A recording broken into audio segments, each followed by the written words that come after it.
All right, let's dive in. Today, we're doing something a little different. Forget the usual articles, the research papers. Yeah, our source material today is, well, it's a conversation, or parts of one anyway. Exactly. Excerpts from a YouTube live stream transcript. And it captured this really fascinating, sometimes pretty heated exchange. Between two figures you might know, Michael Franzese and Sammy Gravano, both with, let's say, very complex pasts. Definitely. So they were on this live stream to talk about a new project they actually worked on together. It's called Mafia States of America. But you know how it goes sometimes when these intricate histories collide, especially in public? The conversation, it took a turn, revealed some real friction there. Absolutely. I mean, these are guys who came from a world built on secrecy, right? Yeah. Silence. And now they're navigating these very public lives, making content, really putting themselves out there. And they came together for this project, which, based on the source, sounds like a pretty major undertaking. So, our mission here in this deep dive is to unpack what the source tells us about this Mafia States of America project first. Set the scene.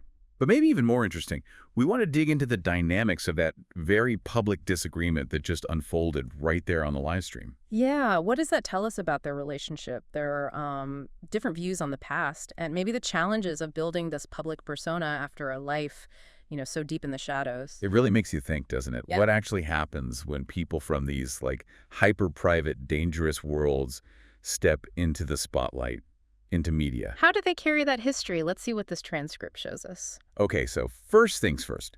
The project itself, Mafia States of America, what is it? Well, based purely on the source, it's a 10-episode series, features both Michael Franzese and Sammy Gravano. And the scale sounds pretty big. The live stream host mentioned it took years to make.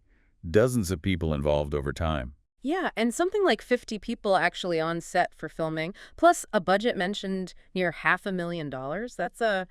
That's a serious production. Definitely not a small YouTube video. Yeah. And it wasn't just them. The source said other big names were involved too. Like Rudy Giuliani and Chaz Palminteri as narrators? Wow. Yeah, and directed by Gerard Michaels, who is Sammy's son. Okay, so what's the point of it all? The purpose? Well, the source describes it as giving insight into that life. The public interest is always there, Yeah. fueled by movies. For Godfather, Goodfellas, Donnie Brasco. Yeah, Yeah. right. So the series aims to show what that life was really like. It even mentions Michael's alleged income back then, like $8–10 million a week. Crazy numbers. And they seem to be leaning heavily on authenticity, according to the source, calling it a rare thing. Yeah, never been a sit-down of this magnitude. Real conversation, not scripted. That's the claim. And that real conversation apparently generated a ton of footage, nearly 30 hours filmed over just 3 days. Wow. And the source even gave release details. Coming out December 3rd, pre-order for $39.99 for the 10 episodes. A couple of free chapters, too. The live stream host also added a point, though, saying the goal wasn't to glamorize the life. Right, more about awareness, telling history, and highlighting these 10 keys to mistakes you can make. Basically, life lessons to avoid ruin, framed as a cautionary tale. Okay. But like we said at the start, this live stream wasn't just a smooth promo. This is where the source gets, well, really interesting. Yes, it captured this moment where tension between Michael and Sammy just sort of broke through publicly. The source mentioned they'd had a meeting beforehand, set expectations. And even during the 3 days of filming, apparently things got heated at times because they strongly disagree on perceptions of life, both then and now. Although the live stream host did observe that during filming, even when it got heated, they handled it like made guys, remembering the way things are supposed to go. But here's the key takeaway from the source. The real problem, the tension revealed on a live stream, happened after filming was done. And it stemmed from a video Michael released. According to Sammy, he felt betrayed. Which leads to the big question, right?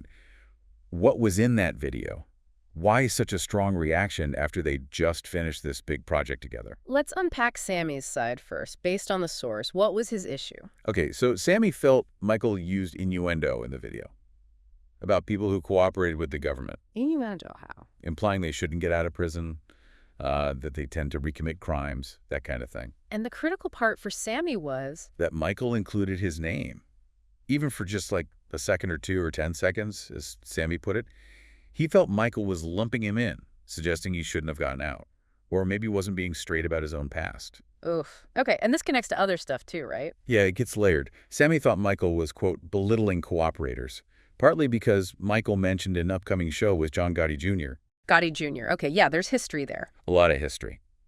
Sammy described Gotti Jr. as a made guy writing on everybody, who's now, ironically, presenting himself as a crime fighter, wanting to put people in prison. Which Sammy called Insane and hypocritical.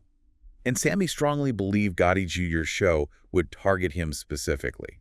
So Michael mentioning it felt like piling on, or maybe even promoting it. Wow. So you see these old rivalries just flaring up again, but playing out on YouTube now. Exactly. And another thing that really got under Sammy's skin was Michael praying for him in that video. Praying for him. How did he take that? Not well. He saw it as Michael trying to soften him up, or being condescending, not genuine.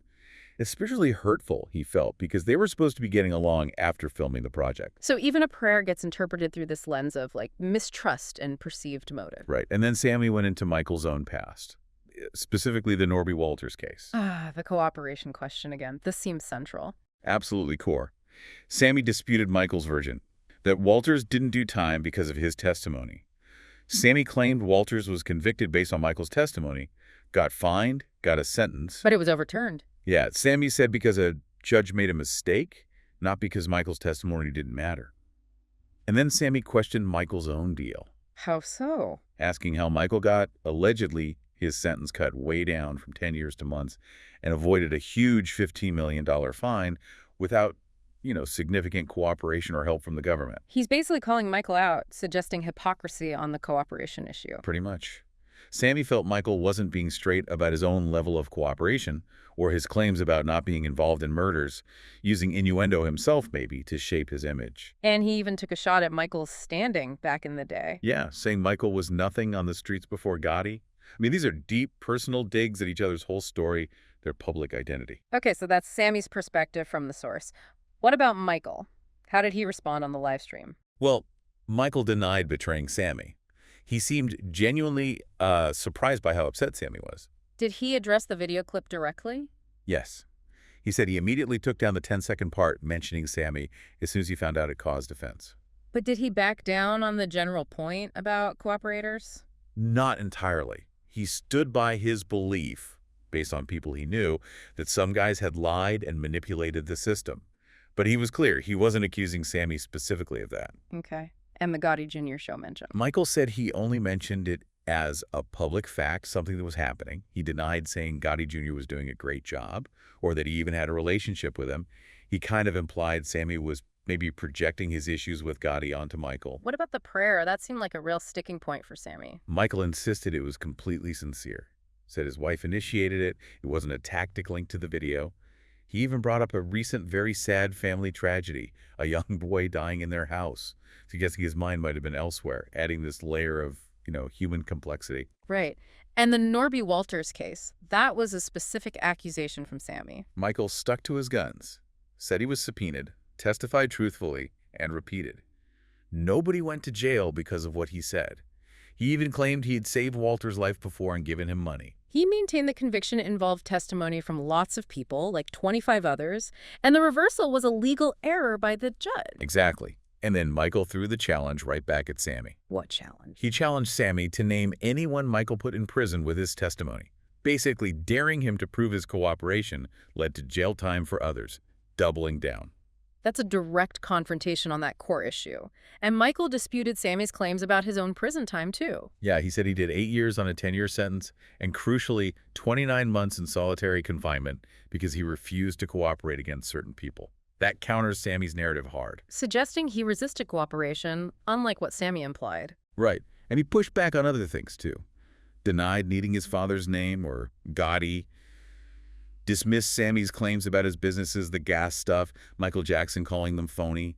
Contrasted it with his work in construction unions. He even corrected the murder count. Yeah. Clarified he was involved in 19 murders, not necessarily the shooter for all of them. A subtle but important distinction for his image, maybe distancing himself from direct violence compared to others. Man, the source really captured a raw argument. Totally. Back and forth, the host trying to mediate, even technical glitches with Sammy's audio, which just highlights how tough these remote public charge conversations can be. But Michael did end by saying his door was open. Yeah, despite the heat, he said his door was open to sort things out. So it's fascinating, right? How this public fight just layers right on top of their joint project and these new public lives they're building. It really is. They've both, arguably, moved on from the old life. They're focused on family, business, content. The live stream host pointed that out. Their grandparents, parents, doing well. A big shift. And remember, the source said Michael initially came away from the filming liking and respecting Sammy and his son. And Sammy said he felt better about him and knowing him after the filming, too. Right, so they had this positive, collaborative experience, Yeah. seemingly. But then, boom, this argument shows those deep-seated tensions, especially around cooperation and image, are still right there under the surface, unresolved. Their final words on the stream kind of show that, don't they? Yeah, Michael upset about the words, but door open. Sammy saying he's not mad, doesn't want to hurt Michael, but uncertain about future business. That says a lot. The host suggesting they communicate before posting about each other, like the Stephen A. Smith anecdote. It just underscores the tightrope they walk managing these relationships in public now. But the host also saw value in them sitting down at all, differences at all, especially now. So what's the takeaway for you listening to this? This dive into the source material really shows that stepping into the public eye with a past like theirs, it's incredibly complex. Yeah, collaborating, even just commenting on others with similar histories, it can easily spark old conflicts all over again. We saw this big media project trying to tell the history, the lessons, but the source also laid bare these really personal conflicts simmering underneath. Conflicts rooted in different takes on cooperation, past actions, and just how they manage their public image now. That whole argument over cooperation, who did what, who gets to judge it, shows how incredibly sensitive these histories still are. Years later, totally different lives. It makes you think, doesn't it? When people with these tangled, controversial pasts go public, can they ever really leave that history behind, even when they're recounting it? Or does the very act of telling the story just inevitably drag them back into confronting different versions of the truth, reigniting old fights in this new, very public arena? Something to consider. When you hear stories from public figures today, think about those layers. What personal history, what unresolved tensions might be shaping the narrative you're getting.